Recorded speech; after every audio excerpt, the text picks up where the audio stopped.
Mild and breezy all around southern West Virginia as we go through our 6 o'clock hour. Here's what's happening right now. Route 460 and Route 52. This, of course, is in the Bluefield area. First off, I want to point out that tree. Look at the tree towards the bottom left of the screen. Look how it's moving. That tells you that it's really windy out there, no doubt about that. Look at those winds out of the west-northwest at 12, and we've seen gusts as high as 30 miles per hour at times around the entire region.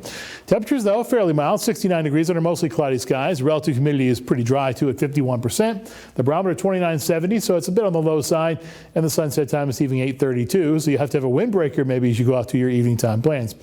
It's 70 in Beckley, 60 in Roanoke, though, so it's actually cooler in Roanoke on the other side of the state line than it is in Beckley. That's not typical. Further off to the south, that's more like it. 85 in Charlotte, 82 in Raleigh, 60 in Richmond, 58 in D.C., 54 in Harrisburg, 68 over in Louisville, 79 in Nashville.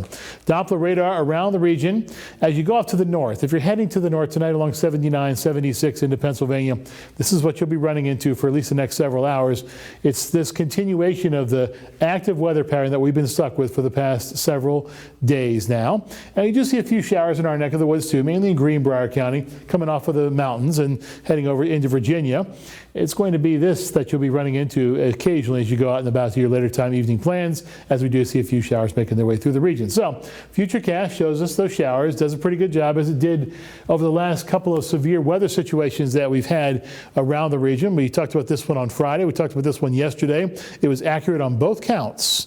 And as we go through our Thursday afternoon, Thursday evening, we begin to see a few showers up into the higher elevations like Snowshoe and up into Pocahontas County. And as we go through our Futurecast through the rest of it, we do dry out. However, we're going to see cool air being pulled into the region from eastern Canada. I'll show you what that does to the temperatures coming up in just a couple of minutes. This is now the GFS model. I switched models from you from 5 o'clock. It's still, though, not exactly wet, but remember there are saturated soils out there, so any rain that we pick up could indeed actually perhaps cause some ponding of water on the roads, maybe some standing water in some of those low-lying spots around the region. Aches and Pains forecast sponsored by ARH. Notice that there are some frowny faces at first, and then there are happy faces as we go into the middle portion of our forecast, and more neutral faces, I suppose. First time I put that on there as we go through the later days in our 7-day forecast period. Now, as the pressure rises, that means the aches and pains are less, but it also means you'll have to break out a jacket because temperatures are going to drop off into the lower to middle 60s, and eventually on Friday, Tigra, into the upper 50s. Morning showers and cool conditions. 59 is the high. The lows the last couple of days have been closer to 59. Lows are going to be sitting in the lower 40s as we go into the weekend, and middle 40s on Sunday morning. So your morning time plans are going to require probably a light jacket as you head out to your plans, and no matter where you're going to be in the region. Now, you mentioned, too, and we've seen this since before Friday, but Friday was a very good example of it, of how strong these winds are, and that seems to be continuously our biggest problem. Are we going to continue to see strong winds throughout the entirety of our 7-day forecast? No, just early on, because there's a couple of low pressure centers that are interacting with high pressure sitting off to our southwest. That's what's causing the strong winds. Those will die down as that low pressure center takes off.